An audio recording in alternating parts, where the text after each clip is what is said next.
बिस्मिल्लाहिर्रहमानिर्रहीम नहमदुहु व नुसल्ली व नुसल्लिमु अला रसूलिहिल करीम अम्मा बअदु फ़अऊज़ु बिल्लाहि मिनश शैतानिर रजीम बिस्मिल्लाहिर्रहमानिर्रहीम वलिल्लाहि अलन नासि हिज्जुल बैति मन इस्तताअ इलैहि सबीला व मन कफ़र फ़इन्नल्लाह गनिय्युन अनिल आलमीन। અને અલ્લાહ માટે લોકો પર એ ઘરનો હજ કરવો ફરજ છે જે તેના સુધી પહોંચવાની તાકાત રાખતો હોય, અને જે ઇનકાર કરે તો અલ્લાહ તમામ જહાનોથી બેપરવાહ છે। ઇસ્લામનો પાયો 5 વસ્તુઓ પર છે। નંબર 1, એ વાતની ગવાહી દેવી કે અલ્લાહ તાઆલા સિવાય કોઈ ઇબાદતને લાયક નથી અને મુહમ્મદ સલ્લલ્લાહુ તાઆલા અલૈહિ વસલ્લમ અલ્લાહના બંદા અને રસૂલ છે। નંબર 2, નમાઝ કાયમ કરવી। નંબર 3, ઝકાત અદા કરવી। નંબર 4, હજ કરવું। નંબર 5, રમઝાનના રોઝા રાખવા। ઈમાન લાવ્યા પછી ઇસ્લામ ધર્મ પોતાના માનવાવાળાઓ પર 4 વસ્તુઓ ફરજ કરે છે: નમાઝ, ઝકાત, હજ અને રમઝાનના રોઝા। આ ચારેય વસ્તુઓ એકબીજા સાથે એવી તો સંકળાયેલી છે કે હદીસથી ખબર પડે છે કે જે આ 4માંથી 3 પર અમલ કરે અને એકને છોડી દે તો પેલી 3 પણ તેને કોઈ કામ નહીં આવે જ્યાં સુધી બધી ચારેય અદા ન કરે। મતલબ એવો થયો કે જો કોઈ વ્યક્તિ નમાઝ પઢે છે, રમઝાન શરીફના રોઝા રાખે છે, ઝકાત પણ આપે છે, પણ હજ ફરજ હોવા છતાં હજ કરતો નથી, તો નમાઝ, રોઝા, ઝકાત પણ તેને કોઈ ફાયદો નહીં આપે। જો કોઈ વ્યક્તિ પર હજ ફરજ થઈ ગયો હોય અને હજ અદા ન કરે તો તેના માટે એક હદીસે પાકમાં કેટલી ગંભીર ખૌફનાક વઈદ આવી છે। સુનન દારમીની આ રિવાયત છે કે રસૂલુલ્લાહ સલ્લલ્લાહુ અલૈહિ વસલ્લમે ફરમાવ્યું કે જેને હજ કરવાથી કોઈ જાહેર જરૂરિયાત રોકતી નથી, મતલબ કોઈ જરૂરિયાત એને રોકતી નથી, ન કોઈ ઝાલિમ બાદશાહ, ન કોઈ એવી બીમારી જે એને રોકી લે, તેમ છતાં આ વ્યક્તિ હજ કર્યા વગર મરી ગયો તો પછી ભલે યહૂદી થઈને મરે કે ઈસાઈ થઈને, કોઈ મજબૂરી ન હોવા છતાં જો હજ ન કર્યો તો આ હદીસે પાકથી ખબર પડે છે કે ઈમાન સલામત લઈને દુનિયાથી જવાની સંભાવના ખૂબ ઓછી છે, અને જો ઈમાન સલામત લઈને દુનિયાથી ન જાય તો પછી કયામતના દિવસે તેના હકમાં હંમેશા જહન્નમમાં રહેવાનો નિર્ણય સંભળાવવામાં આવશે। આ વાતથી વધારે મોટી નુકસાની કઈ હોઈ શકે કે વ્યક્તિ હંમેશા માટે એ દોઝખમાં રહે કે જેની આગનો એક તણખો અત્યારે દુનિયામાં આવી જાય તો આખી દુનિયા સળગી જાય। આ તો છે હજ ન કરવાનું નુકસાન। બીજી બાજુ હજ કરવાના ફાયદા કેટલા છે અને કેવા કેવા છે? મુસ્લિમ શરીફમાં આ હદીસે પાક છે કે હજ એ ગુનાહોને દૂર કરી દે છે। હજ એ ગુનાહોને દૂર કરી દે છે જે પહેલાં થયા। તિરમિઝી શરીફમાં આ હદીસે પાક છે કે હુઝૂર સલ્લલ્લાહુ અલૈહિ વસલ્લમે ફરમાયું કે હજ અને ઉમરાહ મોહતાજી અને ગુનાહોને એવી રીતે દૂર કરે છે જેવી રીતે ભઠ્ઠી લોઢા અને સોના ચાંદીના મેલને દૂર કરે છે, અને હજ્જે મબરૂરનો સવાબ જન્નત જ છે। તબરાની શરીફમાં આ હદીસે પાક છે કે હાજીની મગફિરત થઈ જાય છે, અને હાજી જેના માટે ઇસ્તિગફાર કરે એટલે કે મગફિરતની દુઆ કરે તેની પણ મગફિરત થઈ જાય છે।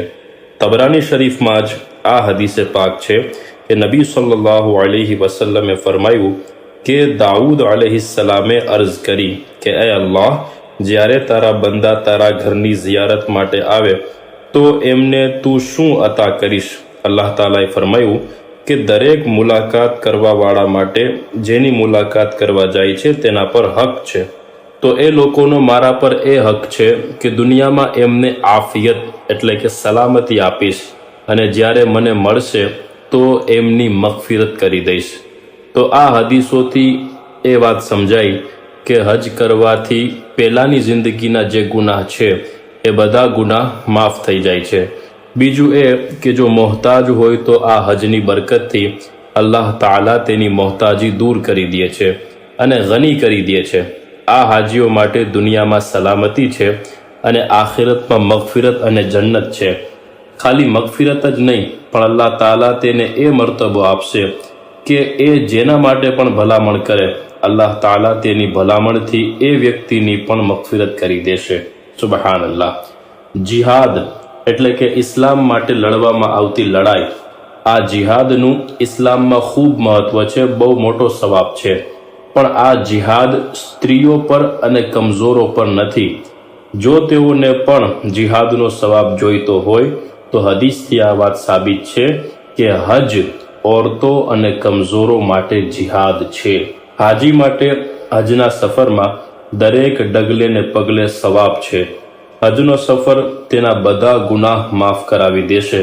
તેની સાથે સાથે નેકીઓના ખજાના તેના માટે જમા કરાવી દેશે. અને જો કોઈ હાજી હજ માટે નીકળ્યો અને રસ્તામાં જ મોત થઈ ગયું તો હદીસે પાકમાં છે કે કયામત સુધી તેના માટે હજ કરવાનો સવાબ લખવામાં આવશે. કયામતના દિવસે તેનો હિસાબ નહીં લેવામાં આવે અને કહેવામાં આવશે કે તું જન્નતમાં દાખિલ થઈ જા. હજના સફરની હિકમતો પર વિચાર કરીએ તો આ વાત સમજાય કે આ સફર દ્વારા આપણને ઇસ્લામના મૂળભૂત બે ધાર્મિક કેન્દ્રો મક્કા શરીફ અને મદીના શરીફ બોલાવવામાં આવી રહ્યા છે. ઇસ્લામના ઇતિહાસ સાથે જોડવામાં આવી રહ્યા છે. કારણ કે જે કોમ પોતાનો ઇતિહાસ ભૂલી જાય છે તેનું વર્તમાન પણ અંધકારમય થઈ જાય છે, તેનું ભવિષ્ય પણ અંધકારમય થઈ જાય છે.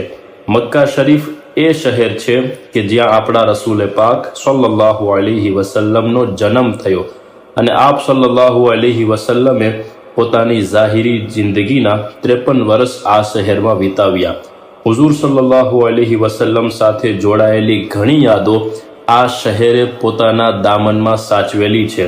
કાબા શરીફ દુનિયાનું એ પહેલું ઘર જે ઇબાદત માટે બનાવવામાં આવ્યું.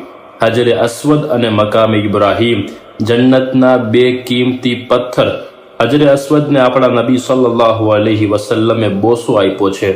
તેના સિવાય કેટલાય અલ્લાહના નેક બંદાઓએ આ પથ્થરને બોસો આપ્યો છે.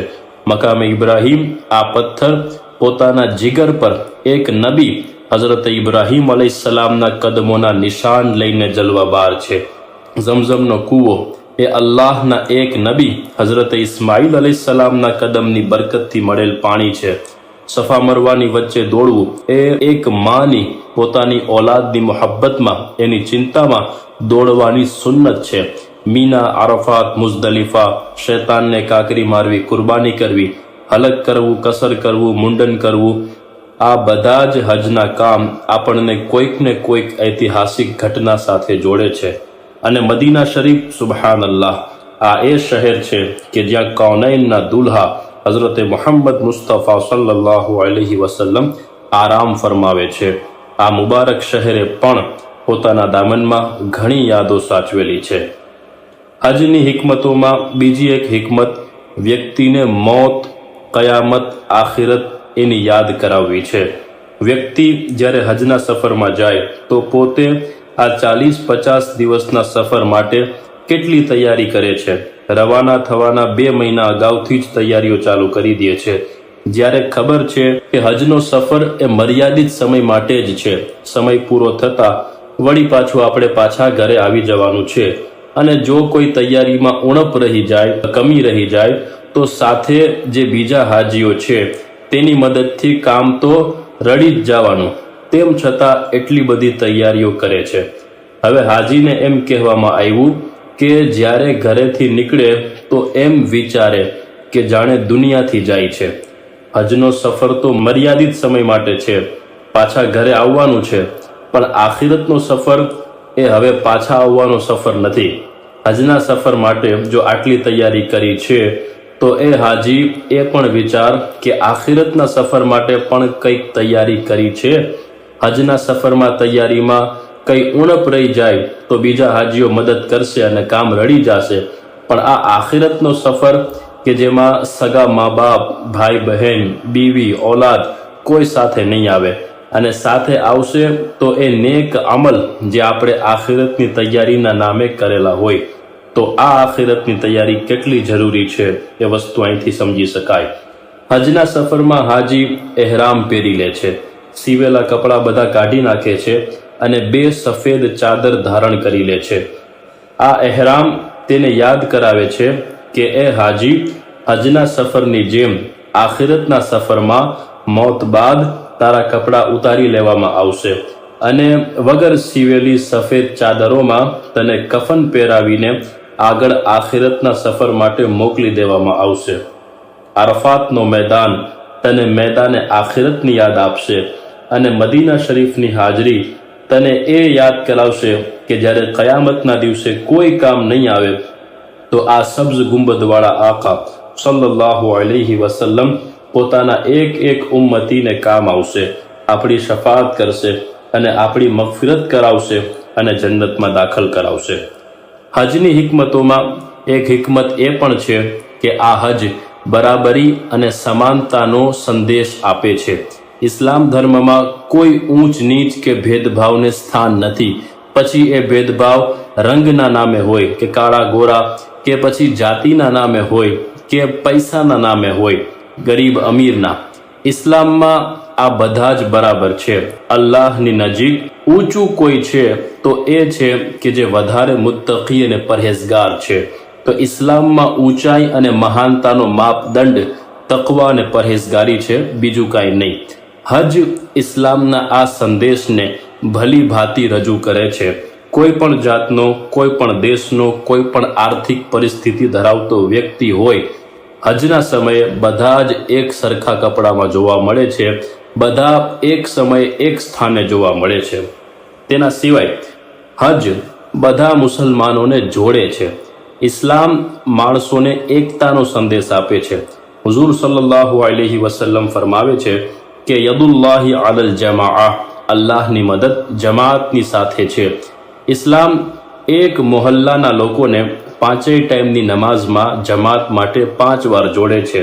એક વિસ્તારના લોકોને અઠવાડિયામાં 1 વાર જુમાની નમાઝમાં જોડે છે અને એક શહેરના લોકોને ઈદના દિવસે વર્ષમાં 2 વાર જોડે છે અને સમગ્ર મુસ્લિમ જગતને હજના દિવસે વર્ષમાં 1 વાર જોડે છે. અલ્લાહ તાલા આપણને બધાને હજ અને ઝિયારતે રોઝાએ રસૂલની સાદત નસીબ ફરમાવે. જેના પર હજ ફર્જ થઈ ચૂક્યો છે એ જરૂર હજ કરવા જાય. હજ કોના પર ફર્જ છે તેની વાત ઇન્શાઅલ્લાહ આ પછીના દર્શમાં કરશું. જો હજ ફર્જ હોવા છતાં કોઈ ઇનકાર કરે તો સાંભળો અલ્લાહ તાલાનો ફેસલો. વલિલ્લાહી અલન નાસી હિજ્જુલ બૈતિ મન ઇસ્તતાઅ ઇલૈહિ સબીલા, અને અલ્લાહ માટે લોકો પર એ ઘરનો હજ કરવો ફર્જ છે જો તેના સુધી પહોંચવાની તાકાત રાખતો હોય. વમન કફર ફઇન્નલ્લાહ ગનિય્યુન અનિલ આલમીન, અને જે ઇનકાર કરે તો અલ્લાહ તમામ જહાનોથી બેપરવાહ છે. વમા અલૈના ઇલ્લલ બલાગ.